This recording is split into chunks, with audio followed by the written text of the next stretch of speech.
So welcome everyone to today's local government education program entitled Rural Vitality in Northern and Central Illinois. It's brought to you by the University of Illinois Extension and Rural Partners, the voice of rural Illinois. My name is Mike Delaney, and I'm an Extension Community and Economic Development educator based in Ogle County, up here in the Northern State Line region. A few housekeeping notes to start us off. Most of you are familiar with these. If you desire, you can activate your Zoom closed captioning function at the bottom of your screen, provide an additional input. We'll be recording today's webinar and making it available on our Community and Economic Development YouTube channel. After the conclusion of today's presentation, registered participants will automatically receive an email with the slides and a link to the recording of the webinar. If you didn't register to participate in advance, that's fine. If you'd like to receive the materials, please just drop your email in the chat. Let us know that you'd like to receive the materials. As always, at any time, you're welcome to share your questions in the Zoom chat space. Most folks know how to use that. We will have a Q&A session at the end of the main presentation, and we'll address those questions that have been dropped in the chat. Now, I'd like to introduce Ann Silvas, who serves as a member of the board of Rural Partners here in Illinois, and in her day job is also Extension's Assistant Dean for Community and Economic Development. Ann? Thank you, Mike, and welcome everyone. So today I'm wearing my Rural Partners board member hat, but also thanks, Mike, for recognizing my role in Extension. We're really pleased to be able to partner with Extension on a series of webinars all through the year. This one we're particularly excited about because it addresses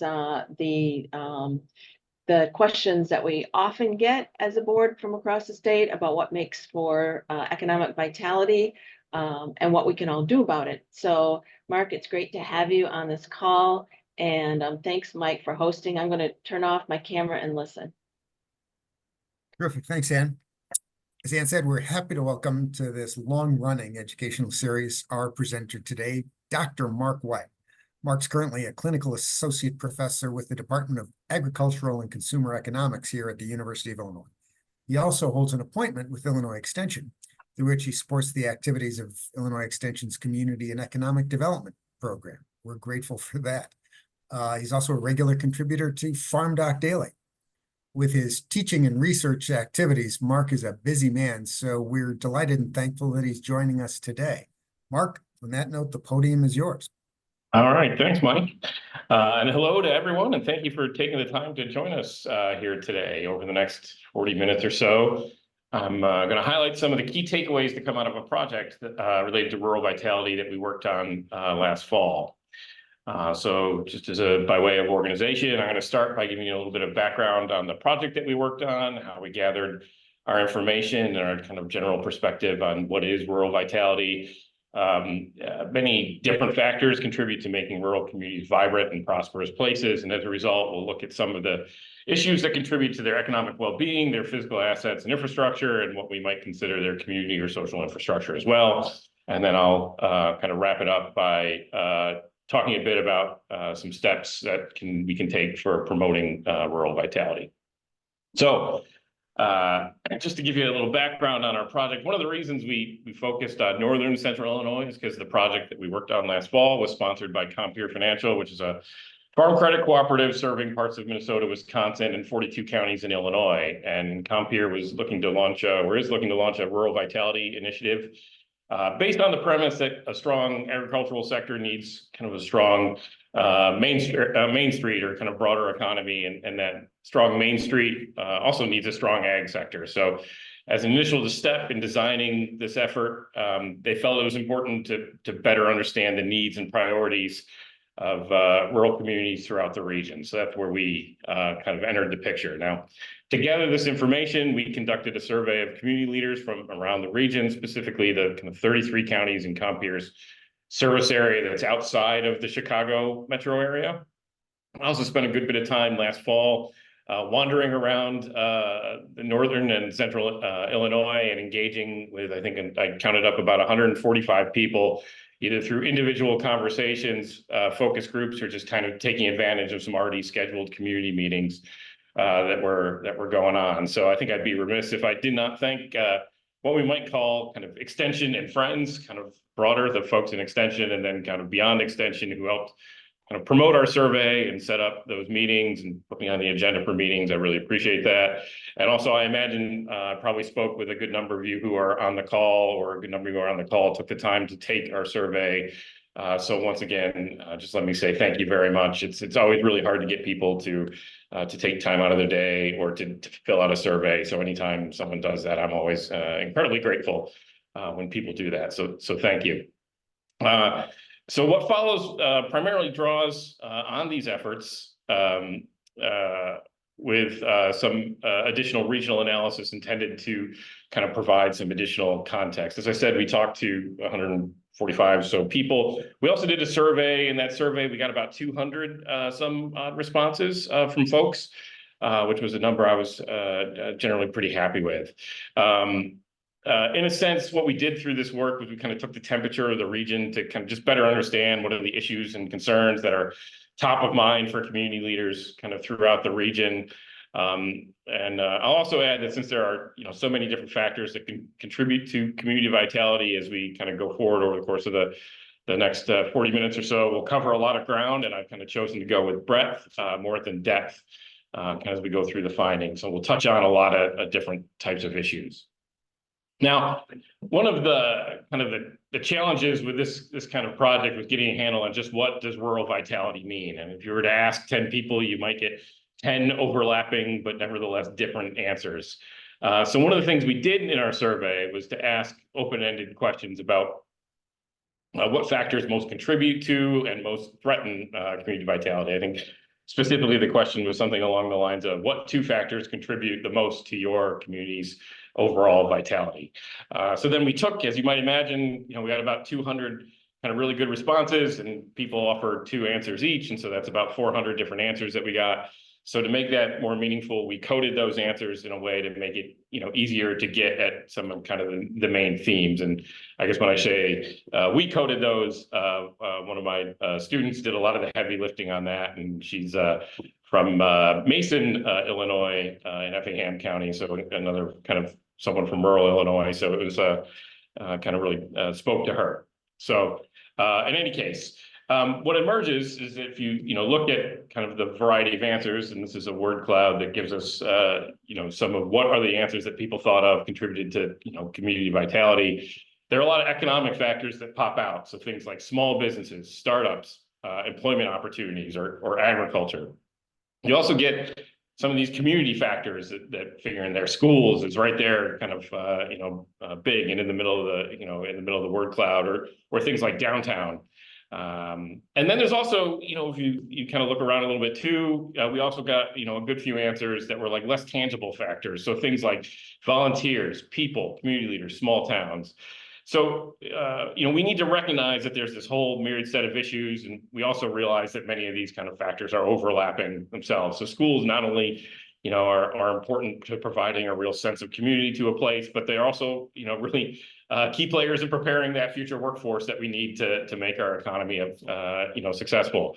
Similarly, small business are important for generating activity, but they're also, in many cases, critical to have a thriving downtown. So there's a lot of these things kind of overlap or are related to one another. As I mentioned a minute ago, we also asked survey respondents about the factors that most threaten their community's vitality. And many of these challenges are things that you're all probably accustomed to hearing about, not least of which is things like population decline and youth out-migration, which is really top of mind for many folks.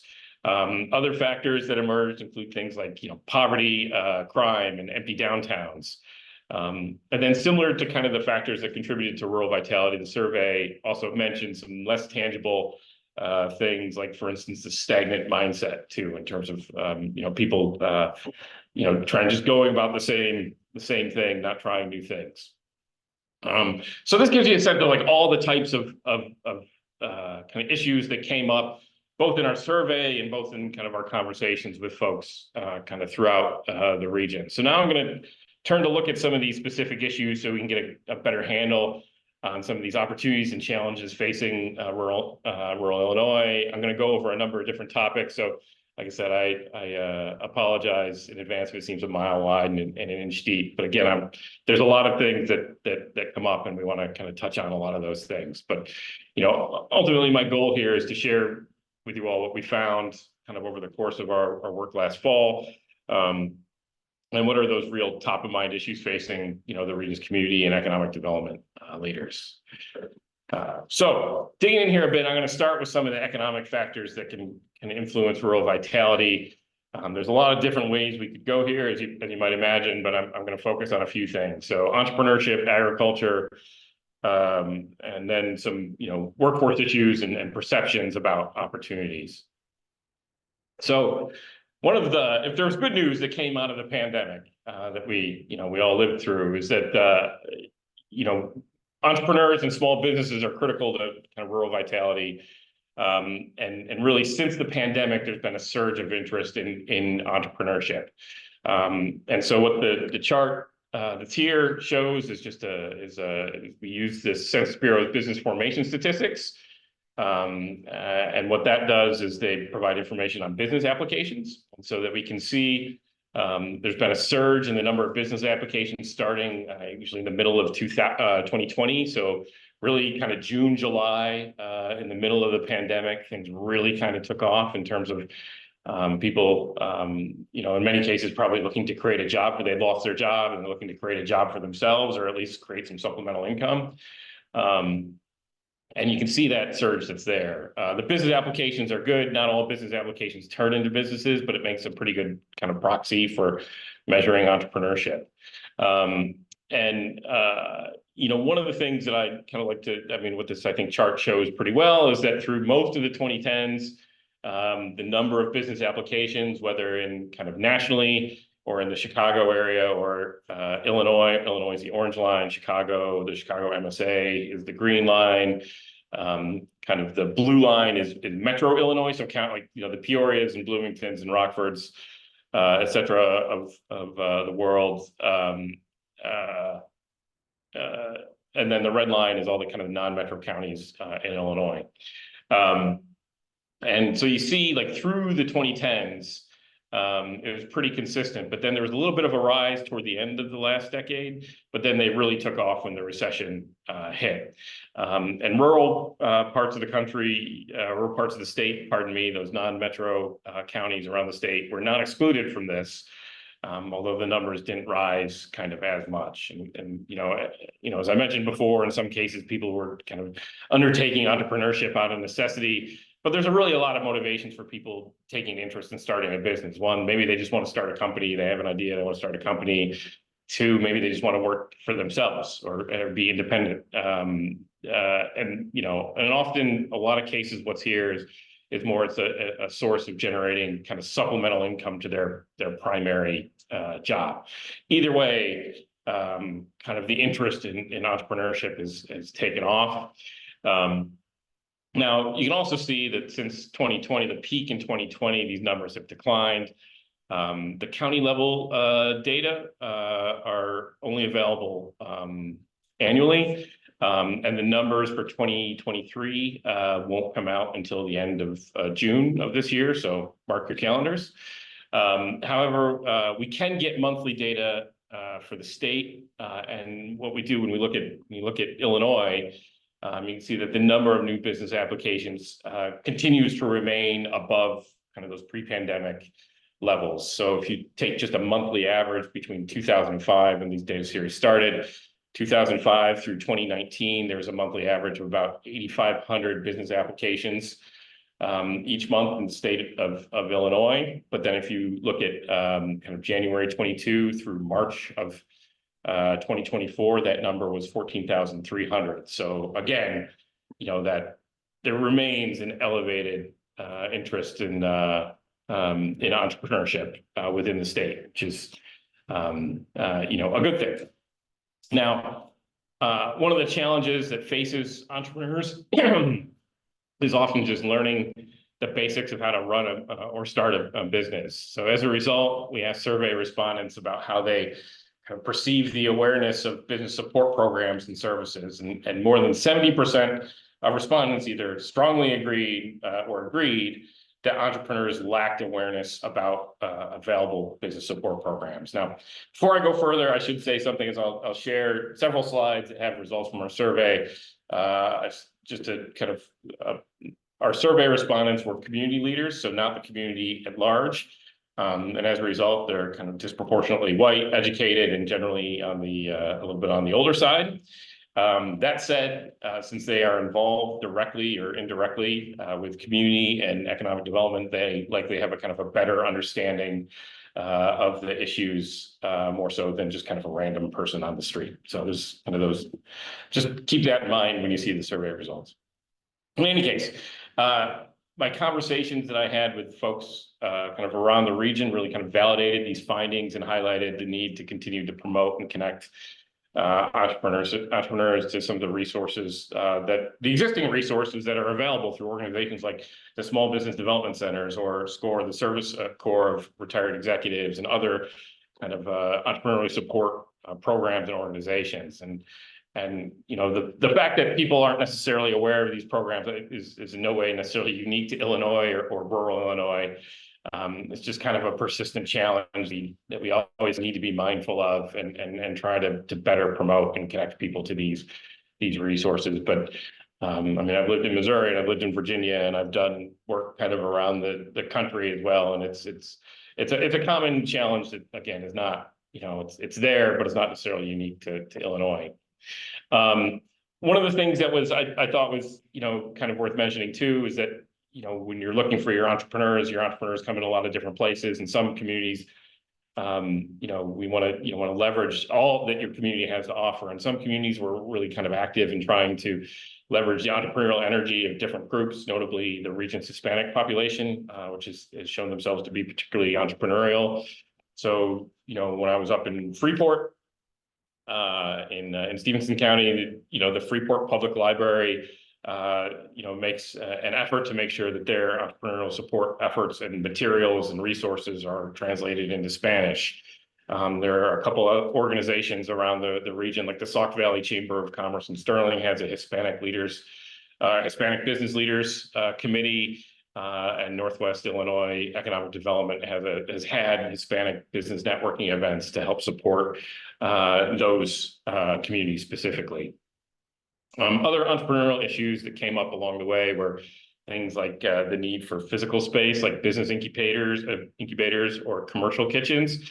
But that, you know, that kind of varied from community to community in terms of the level of need. And so I mentioned this kind of just as a reminder that there's really never any, you know, one size fits all solution to promoting entrepreneurship. It really's got to be kind of tailored to that community. Now, another kind of big economic issue that comes up is that, you know, issues pertaining to agriculture was another issue that is really important to a lot of folks. And so when we asked survey respondents, 84% of the survey respondents viewed agriculture as extremely or very important to their community's vitality.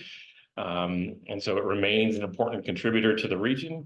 This is particularly true in many of the kind of the region's more rural counties, where the ag sector accounts for more than a third of total county GDP in a number of counties.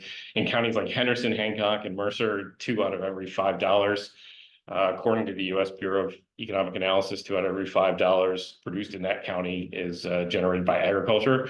So in a lot of these counties, it's really important. And ag, you know, in addition to kind of the direct employment impacts that may be there, which are, you know, not as large as they were 50 years ago, but they're still there.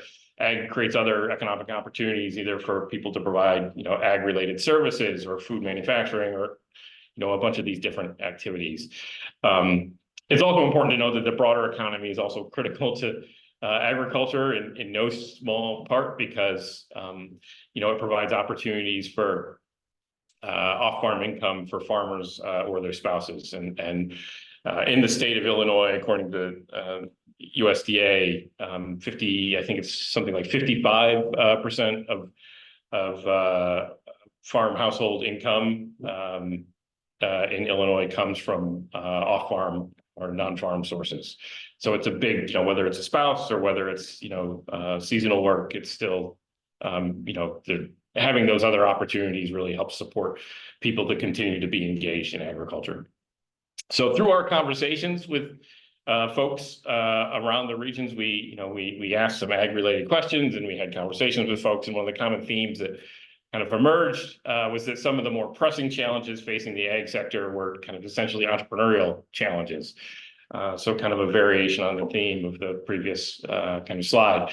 As a result, the community leaders that we spoke with, they noted the challenges such as like the barrier to entry for new farmers is there are a lot of them, and it's really expensive and hard for people to break in. There's a need for better succession planning for aging farmers. Or for family, do they take, how do they transition, and take over the farm, or how do they wind down the business?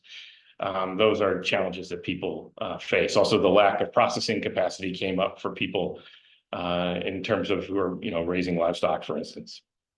So if we promote entrepreneurship and small business generally, kind of throughout rural Illinois, we need to, this is a kind of a key segment we need to remember.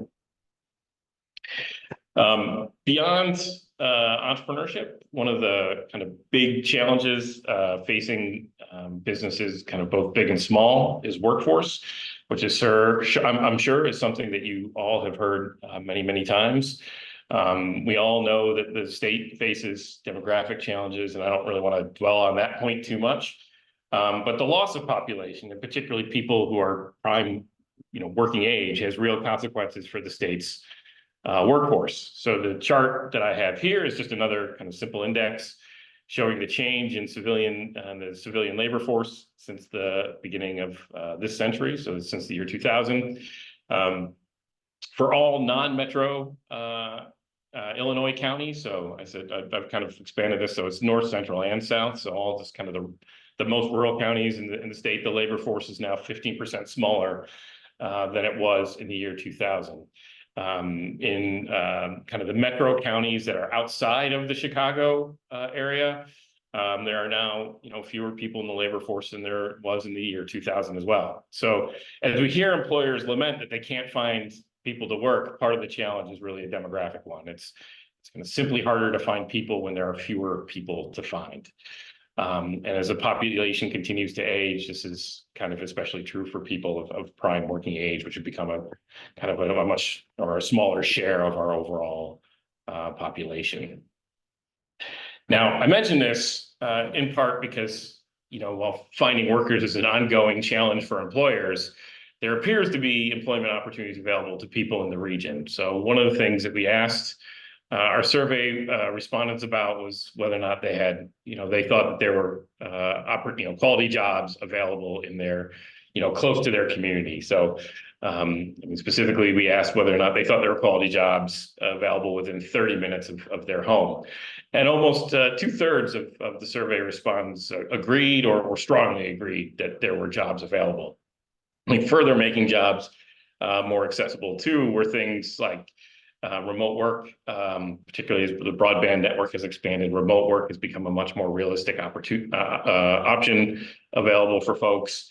And then, as a bit of a corollary to this too, there was also people thought that there was access to training opportunities, education and training opportunities there, so that they can prepare themselves for work. So they had access to that.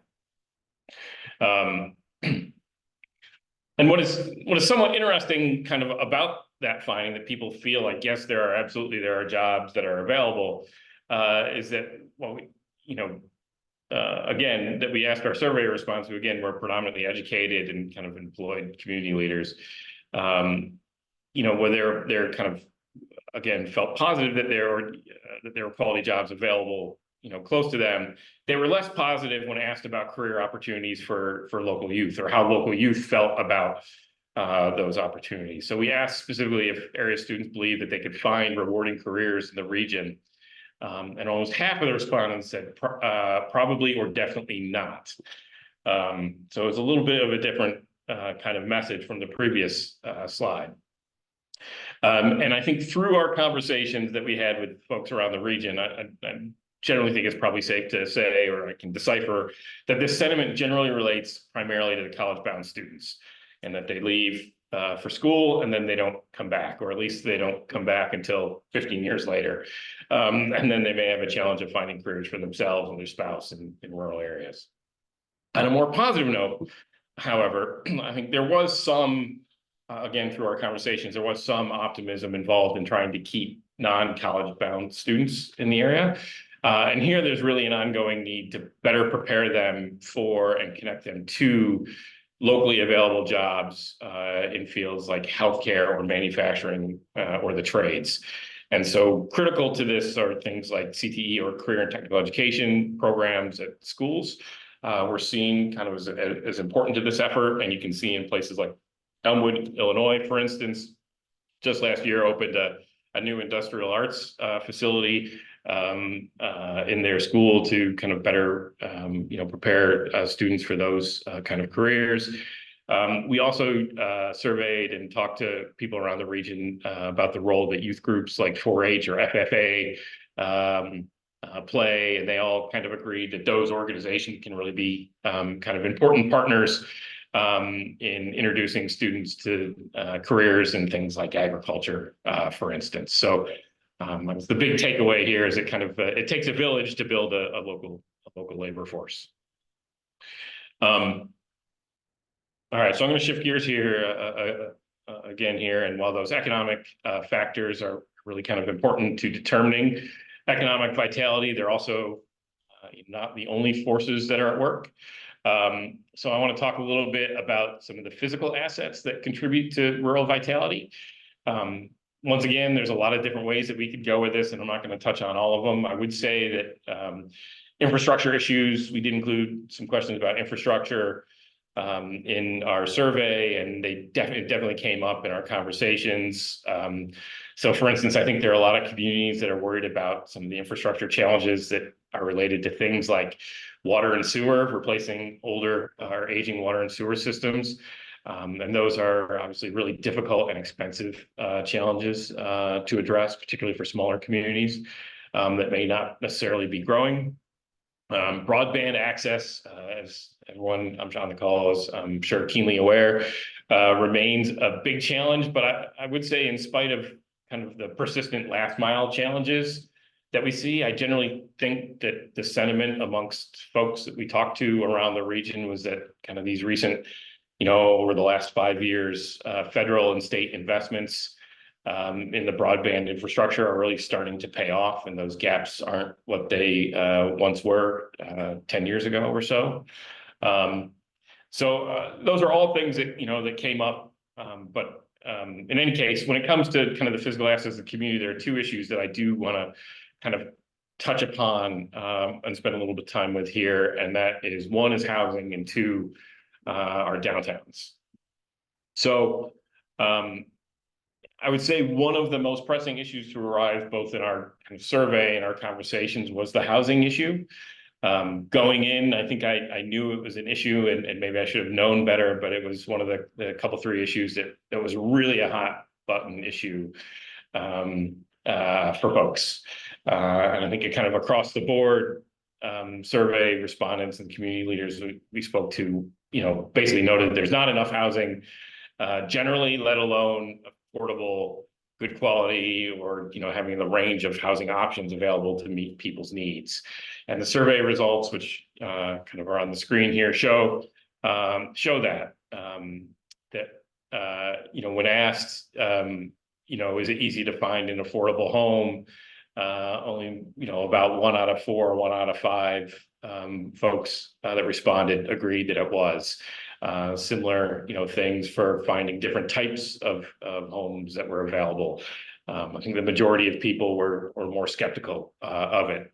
And then when it comes to things like renters in particular, they have even fewer options. So these are all challenges that people are there, and it's hard to deal with. And when we ask, we kind of dig in, start pulling on that string a little bit, and asking people what are some of the causes. We heard a lot of different reasons for the lack of housing, including things like there's labor shortages in the trades so there's not people to build the houses. There's unpredictable material costs.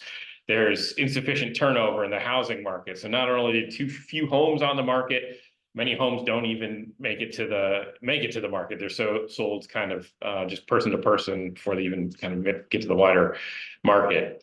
We also heard that, often older residents stay in their homes too long because they can't find something that better meets their needs. So if you get older and you want to have a smaller single story home, you can't find something to move into, so you stay in a house that's too big, and then you can't keep up with the maintenance, and so then it's less quality. Or when it is time to sell that house, or it's got all sorts of some maintenance issues when you do try to sell it.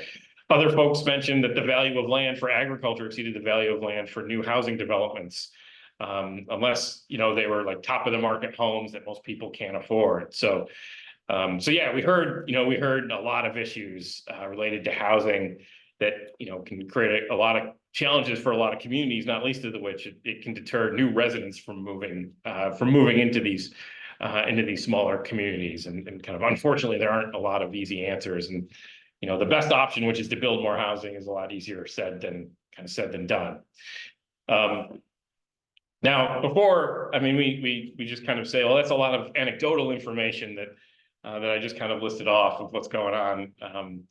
I should add that this housing challenges is definitely something that affects not only Illinois but the nation at large. And the data, there's data that can confirm that Illinois faces a very real, particularly relative to the rest of the country, challenge, and that we're not building enough housing. So what this information that's on this slide. So just yesterday.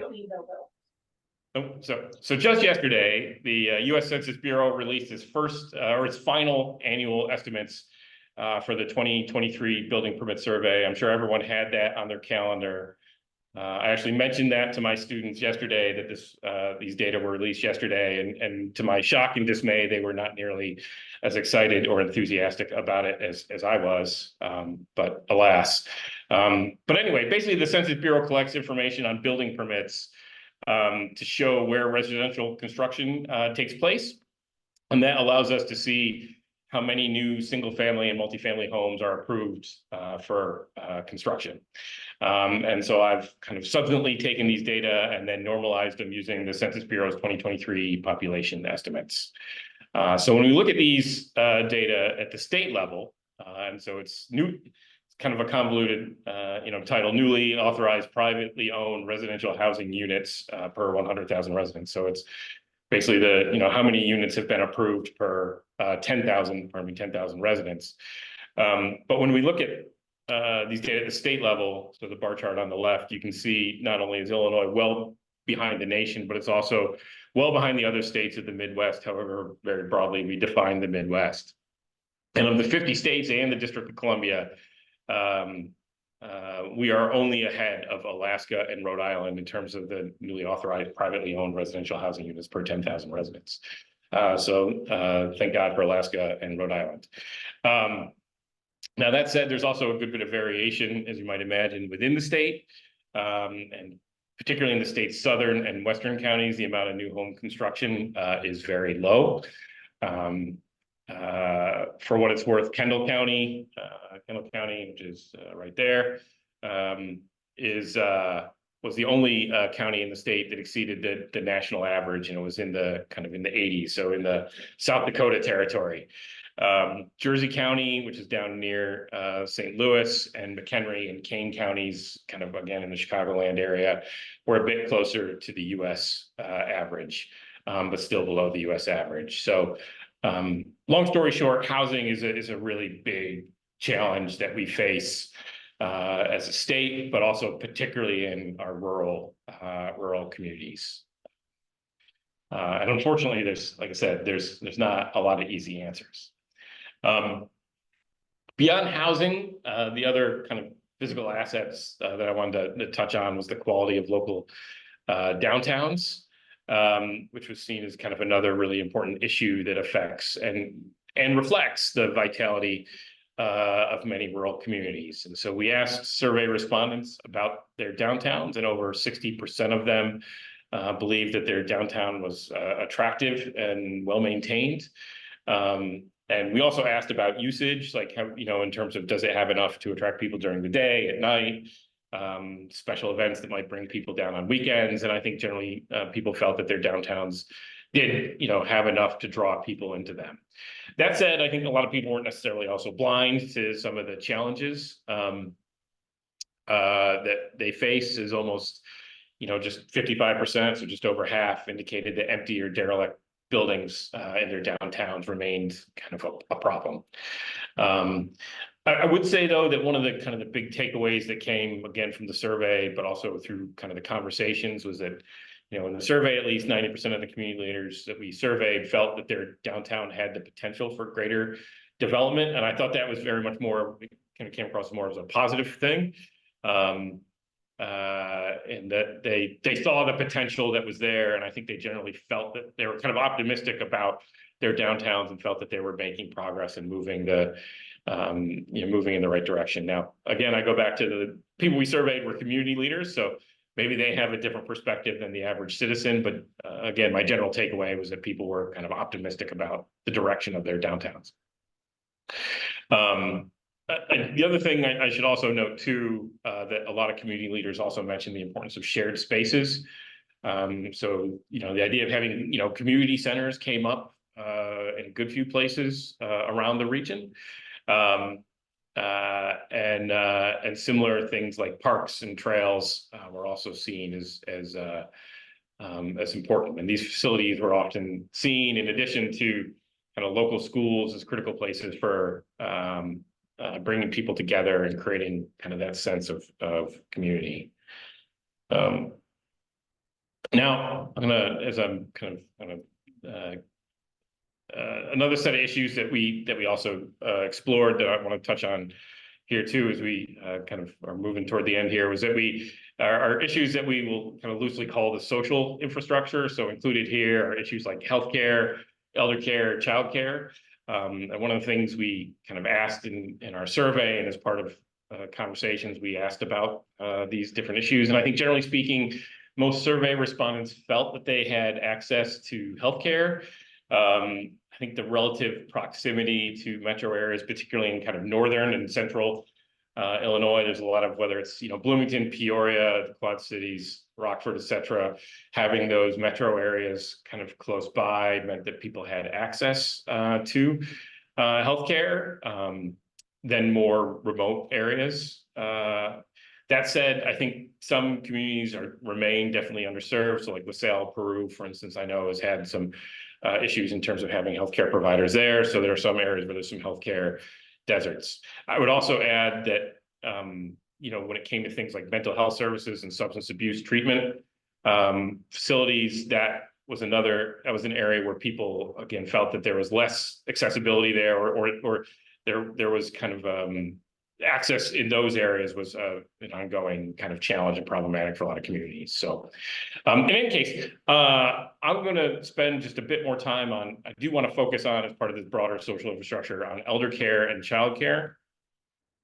as they're kind of important. So as the population ages, there is a kind of a general demand, greater demand for elder care. And as an industry, if you look at the employment data for assisted living facilities, for instance, in Illinois, but really pretty much anywhere nationwide, we've seen employment fall basically since the pandemic and has not really recovered.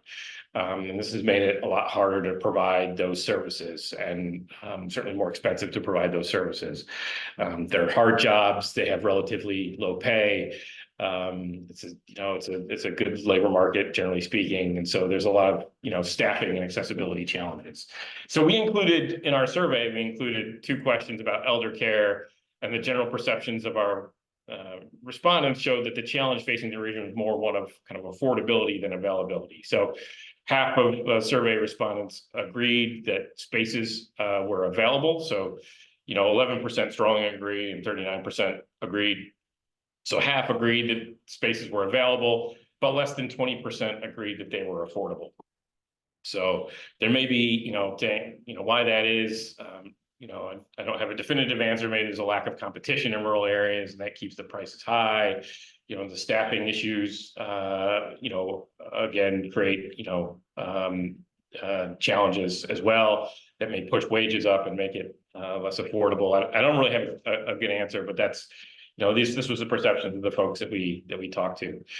Two things did come out of our conversations that are worth mentioning. One was that many rural areas lack that range of options that are available too. So when we think of assisted living, some people just need an apartment and other people need 24-hour care. So it was really hard to meet that kind of range of need.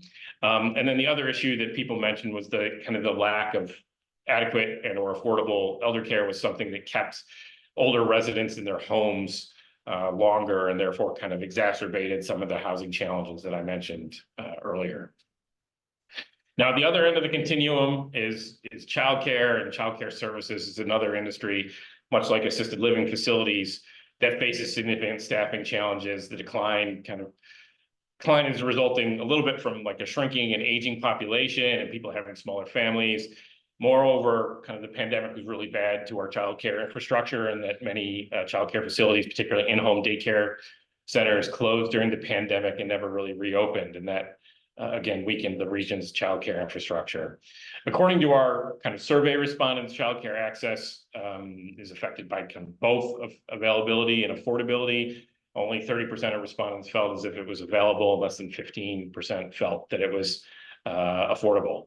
The lack of childcare has, significant consequences for the region, and then particularly the labor force, as it can really limit labor force participation for a lot of folks. So many people, kind of especially women, have to make the choice of working or staying at home. And if they're in a position where they can stay at home, it can also affect the types of jobs that they can work, or the hours they can work, and obviously their ability to kind of make a living. So as with a lot of these issues we discussed, there's no kind of easy solution to this problem. I spent time in Virginia, so I still think from Virginia, and the Virginia's Joint Legislative Audit and Review Commission, JLARC, released a report last year looking at the kind of availability and affordability of childcare.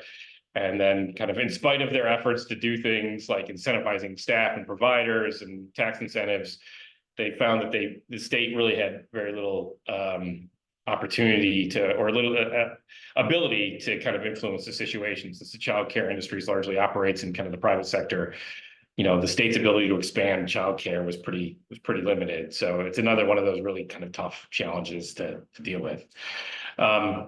One last thing on the kind of the civic, I guess we'll call it the civic infrastructure a little bit, maybe more so than the social infrastructure, but the civic infrastructure that I did want to touch on is that one of the things that came up is that the importance of local leaders and volunteers is as we have all these big issues that we're trying to address and deal with, whether it's improving our downtowns, promoting entrepreneurship, expanding childcare hours. There's a lot of things that we need to do to improve the vitality of our or ensure the vitality of our communities, and a lot of that stuff doesn't happen without kind of the efforts of like local leaders and volunteers. I probably don't have to tell the people on this webinar that the importance of having kind of an engaged citizenry is really kind of key. But it also needs to enable broad participation, particularly from like new residents or younger people, to make that work. And a lot of these initiatives too rely on volunteers.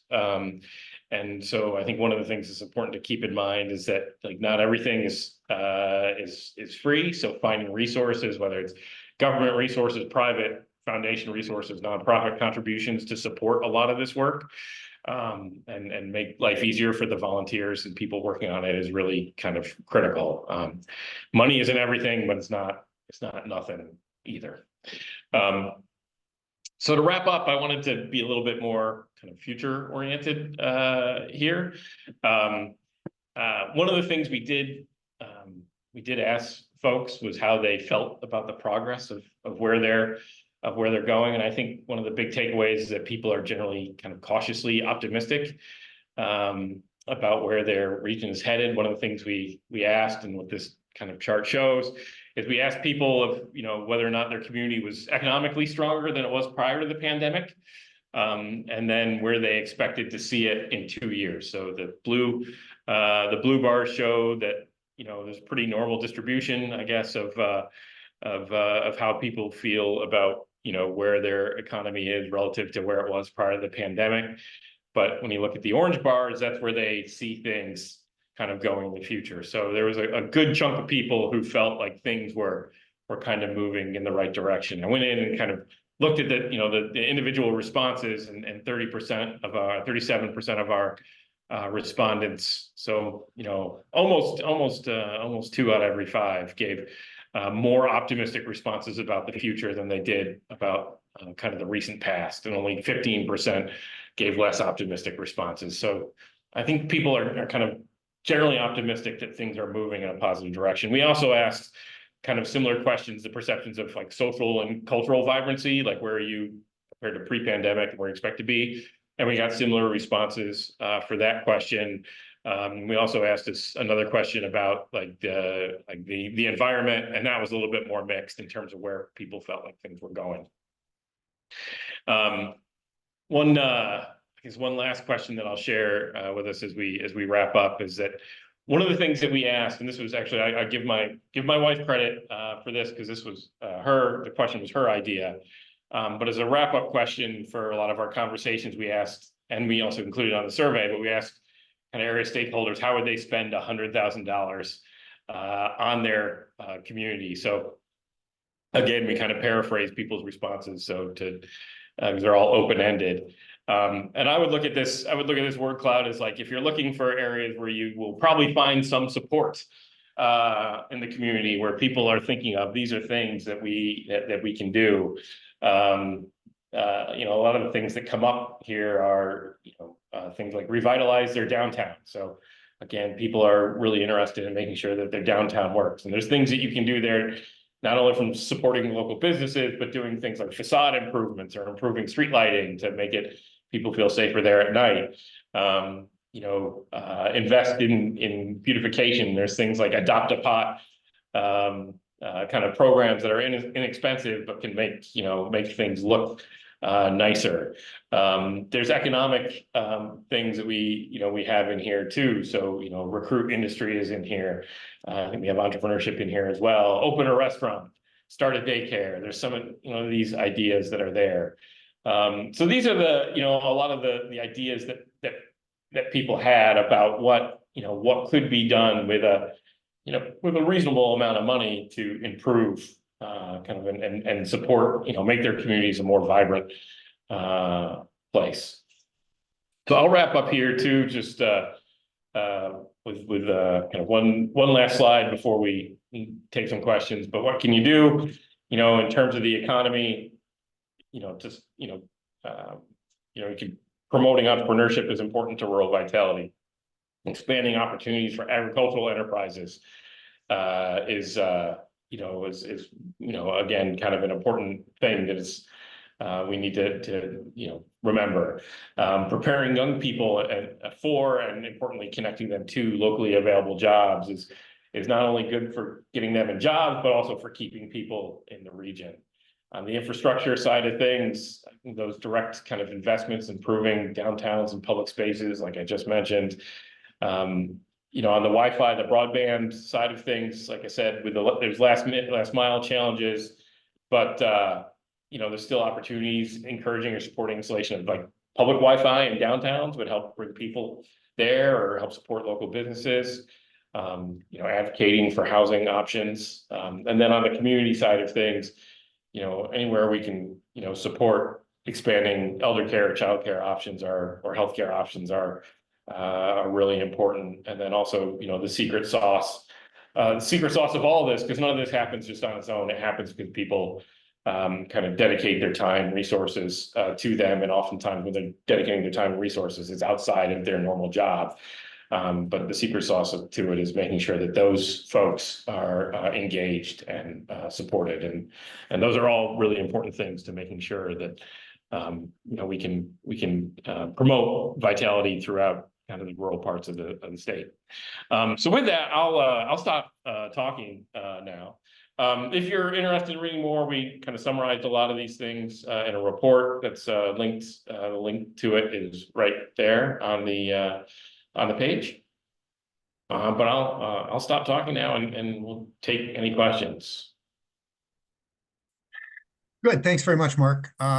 There's actually some very helpful information there contained in the research that you shared. We do have a couple questions pending, one of which is relates to the data that you were talking about with respect to the population early on in the presentation. Population of Illinois has been decreasing or not growing, yet so there is a need for more housing. Can you clarify the relationship between population and housing demand? Yeah, so like at least our rents are, because again, I mean, people are leaving, but we still need the housing stock is not getting younger. So there's a quality issue that's there. There's the range of housing that's there. And I think in a lot of rural communities, and this came up, I mean, I can give you an example of when I say that if you don't have housing, it's hard to attract people. I was in Havana, Illinois, and someone was basically speaking to the fact that there's University of Illinois has a research station down near Havana, and as a result, you're bringing in people, educated people with, who earn a good living, but it's really difficult for them to find housing that's anywhere near there. So it's something that can affect whether or not people choose to move to a place. If the housing isn't available, then they're going to say, maybe not, I'm going to live there, I'm going to move somewhere else. So it can be a factor in terms of being able to attract or retain people too, for that matter. Understood, thank you. We have time for at least a couple more questions, but I'd like to ask everybody if they take a minute, and we're going to put up a single question poll. Get some reactions about today's presentation. That's helpful for us for program evaluation. And if you just take a moment to provide those answers. Next question is it's probably from a librarian. And Jessica asks, any research or information about libraries? I don't have that, but I would say that it has been my experience that public libraries are hugely important community assets. And I'm not saying that just to suck up to librarians. I did a project about 10 years ago in Grand Rapids, and it was all about kind of inclusive economic development. And one of the things that came up in the conversations that I had with folks kind of from around the country to inform that was that like libraries are really important places for entrepreneurs, and that there's a lot of small businesses, often from folks, particularly like the Hispanic community, for instance. A lot of small businesses are run out of libraries, and that they're also good meeting places to have things, because a lot of times if you are having programs for potential entrepreneurs, they're not necessarily comfortable to go to suit and tie events at a Chamber of Commerce event.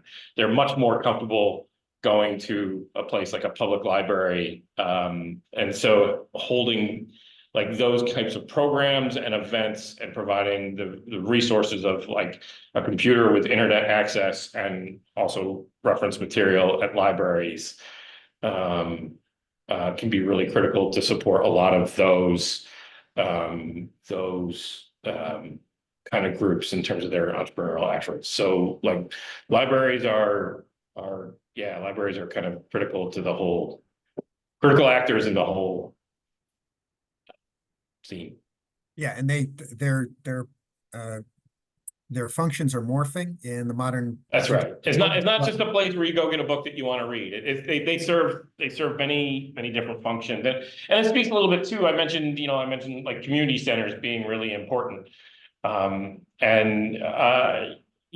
it's a place to bring people together, or it's a place where you can provide programming for retired folks, or you can provide after school programs for kids, or there's all sorts of having those kind of community gathering spots are really important. And I know in some communities, they've taken some of the theaters that may have been downtown and renovated those theaters, but had like flexible seating. So they're not, limited to just the use of a theater. It could be used for different kind of those flexible meeting spaces. And those are really, part of building that community is really kind of important. I've got one question that kind of speaks generally to an issue, a social issue, and I'm not sure you'll have come across this in the work that you did, but maybe you can say something to it. How does access to homeless shelters assist communities in their economic development? Yeah, I don't necessarily have a good answer to that. Outside of having, so I don't have a good answer to that question specifically. I do think that these kind of this social infrastructure piece is a really important piece of taking care of. I mean, it's important to, I mean, the elderly or youth or just kind of vulnerable populations is a really kind of important consideration. And I don't know if I have a good answer to that specifically, but I do know that there's also, a lot of homeless folks suffer from kind of mental illness, and that was an area of and substance abuse. And in both of those cases, like I said, the questions we asked about healthcare generally, I think people generally felt they had access to healthcare, but that was very much less so when it came to things like substance abuse and mental health. So I think it's probably kind of an ongoing challenge that continues to, a lot of communities grapple with. I don't have an easy answer to, unfortunately. No, if there were an easy answer, we would have solved it. Yeah. Is there any information on if there was a trend of urban workers moving rural with the boom in remote work? I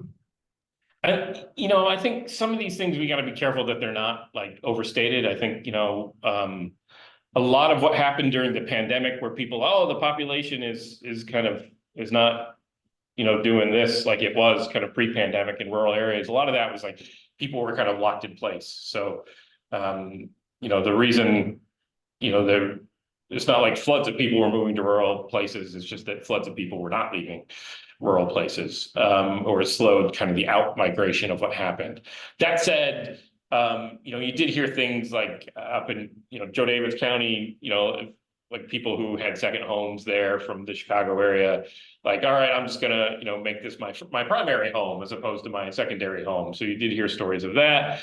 As I said, remote work as an option for people is more present than it has been due to the kind of the strengthening expansion of the broadband infrastructure. But a lot of like work at home isn't, I mean, it's not like you either go to the office or work at home. A lot of times it's hybrid. So it's not like people can be too far away from their workplace. Most times they're working at home a couple, 3 days a week, as opposed to, completely being away from the office. So I would not necessarily look at that as I wouldn't say that Illinois has like kind of I guess what they're called out west of the Zoom towns. So the places that, these small communities in the western part of the country, where all of a sudden all these people moving from California and working remotely are. Zoom towns, I think was as opposed to boom towns. So, but I don't think we necessarily have that issue. But it is an option. So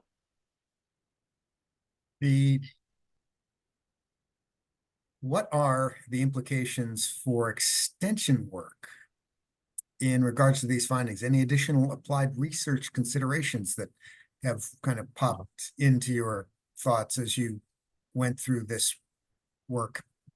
yeah, I mean, I think it can inform like some of the things that, I mean, it's always good to know like what are the issues that our folks are dealing with. So we as Extension, we as Extension can address. So I mean, I think there's kind of an ongoing need, like on the entrepreneurship side of things, there's an ongoing need to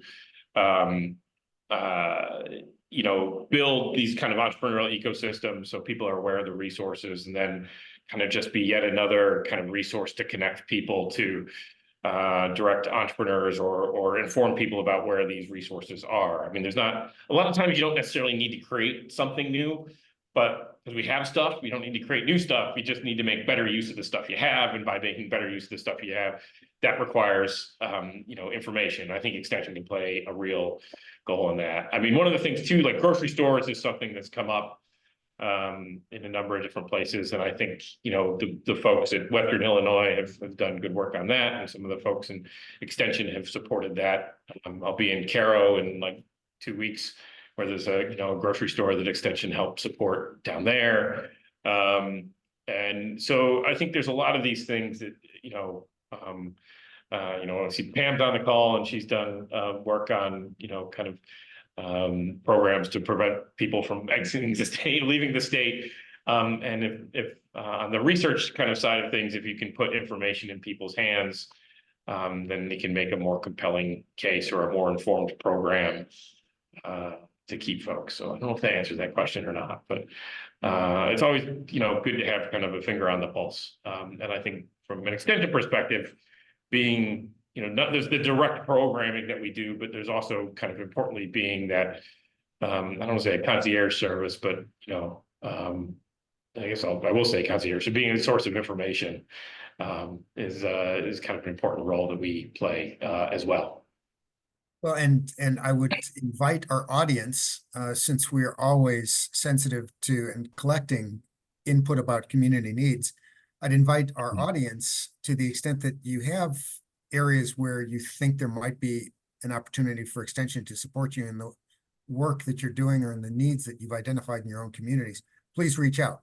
You can either reach out to those of us on the call today, or reach out to your local Extension office, express those needs. And if they relate to community and economic development, they will certainly reach us, and we'll see what we can do to support you.